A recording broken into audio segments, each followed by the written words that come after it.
My name is Guy Williams. I'm the judge of the 148th District Court. I would like to address the citizens of this community, and more specifically the veterans and the family of veterans of this community that live here. I want you to know that I have just completed an intensive inpatient therapy at Warriors Heart Residential Treatment Facility in Bandera, Texas.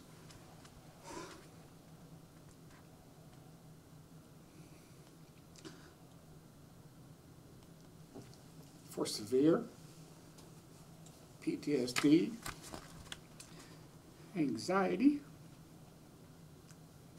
I'm going to get through this. Depression, hypervigilance, exaggerated startle response, anger, irritability, and all the other symptoms associated with PTSD. It was not an easy thing to do, nor an easy thing to admit that I've suffered from PTSD.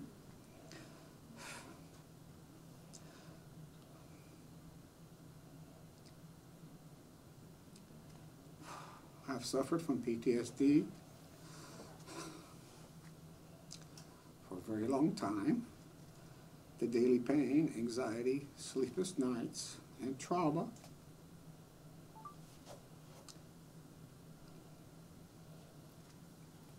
has haunted me for many years. I grew up poor in Bishop, Texas. My parents divorced and my father was an alcoholic. No one thought I would amount to much, so I was skinny and in many fights. At the age of 18, I volunteered to serve my country and joined the United States Marine Corps. When others got draft deferments or medical excuses, I volunteered. The idea of being a Marine was something I aspired to. Someone who was brave and fought for honor and their country. Like many of you, we went to fight for the freedom of our country so others would not have to bear the burden of scars that come with such service. I graduated boot camp as a squad leader with a meritorious promotion. I was again promoted meritoriously at my first duty station in Vietnam at the age of 19. I was so proud of my position and that I was serving my country.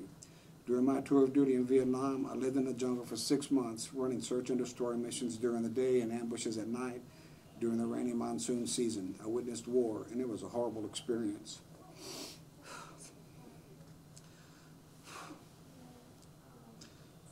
The many scars I suffered are those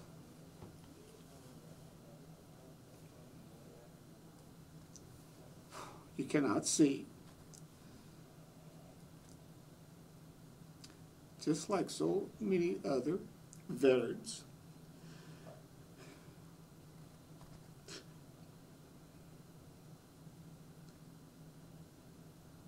We did not dwell. Talk about those experiences. I'm sorry, I'll get through this in a second, I think. I received a Purple Heart for wounds received in combat. I still carry the piece of shrapnel in my chest from a hand grenade that exploded during an ambush in the jungle on our squad. But like many so others, the Purple Heart Medal is just a symbol of the deep emotional and mental scars that each veteran carries on a daily basis, unseen and misunderstood by those that have never served. When I return from combat, I still suffer from hypervigilance and extreme exaggerated startle response, along with all the symptoms of PTSD, anger, anxiety, and depression. Like many veterans, I try to cope with this problem the best I could by working hard and trying to achieve the American dream, but each day, that dream returned a nightmare with sleepless nights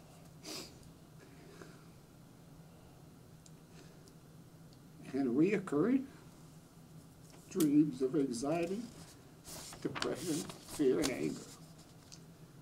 After finishing college, I worked for NCIS as a special agent. I suffered severe depression for years and hid it from my co-workers by working 80 hours a week. Working hard kept me from thinking and facing my demons. More than once, I placed my service revolver in my mouth to put an end to my misery. Life was not worth living in my state of mind. The only thing that stopped me was the thought of leaving my daughter without a father. My daughter, in effect, saved my life.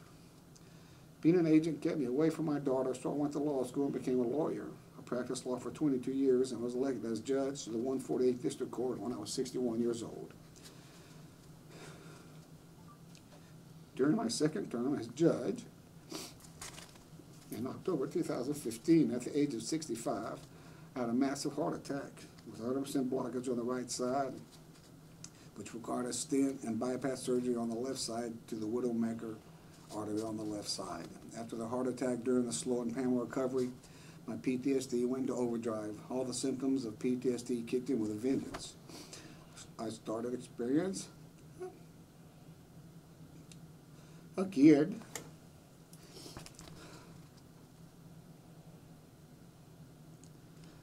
the violent nightmares, hypervigilance, paranoia, anger, anxiety, and depression. I felt so unsafe and vulnerable that I bought handguns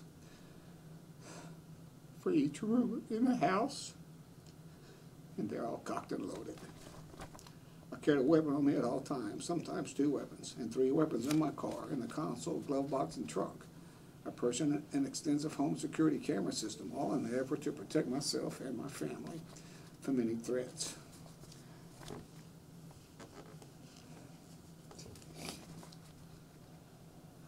For the first time in my life, I began drinking to cope. As a consequence, I had scrapes with the law, disappointed myself, my wife, my family, friends, co-workers, and the judiciary. To all those I offended during this time, I offer my sincere and humble apology, and I ask for forgiveness. I never meant to hurt anyone. Even after 6 weeks of intensive inpatient therapy at Warrior's Heart, I still experience complex PTSD. I struggle day to day to fight the demons in my head. It is a constant battle with myself. All the counselors agree I have the worst case of PTSD and anger issues they have ever seen. I will have PTSD for the rest of my life. There is no cure, only coping skills. So I ask for patience and understanding for all those whom I come in contact. It is still hard to feel good about myself after the damage I have done. I feel like all my years of honor and hard work have been destroyed. So again, I offer my deepest apology to all those I've offended and hurt by my actions. While I was in treatment, I met so many veterans, male and females, who are suffering as well. The extent of the pain and devastation that combat inflicts on a person's mind and soul cannot be fully appreciated or understood by those who have not served in combat.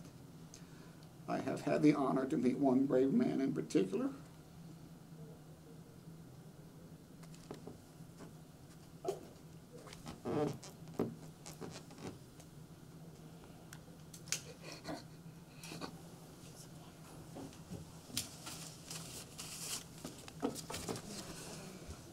I've had the honor to meet one brave man in particular.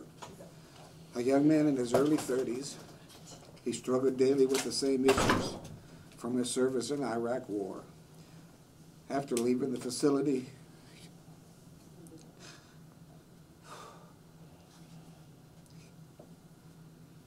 he took his own life. Because you never know when the pain is going to come flashing back. And its intensity is so very devastating. My experiences I share because I know there are other veterans out there that served in Vietnam, the Gulf Wars, and in conflict war zones that are suffering too. It is hard to ask for help because of the shame and label people associate with such a medical condition. But I ask that you look at me, and if I can seek help, so can you. It takes a lot of courage, but you owe it to yourself and to your family as well. Our civilian citizens owe it to you and your family to provide you with a place to heal and the opportunity to be whole again. PTSD is a serious illness that will plague you for your entire life if you do not seek help now. So I want to thank each of you who have served our country and ask that you seek the help you so rightly deserve. I have no reason to tell you all this. I ask for no favor from my statement, but I have learned that I can explain why I behave the way that I have. I can hope that somewhere, some veterans listen to my story and knows that they are not alone. If I can take my experiences from those of shame and dishonor and help someone else, I will again feel that I have helped my fellow veterans. Thank you.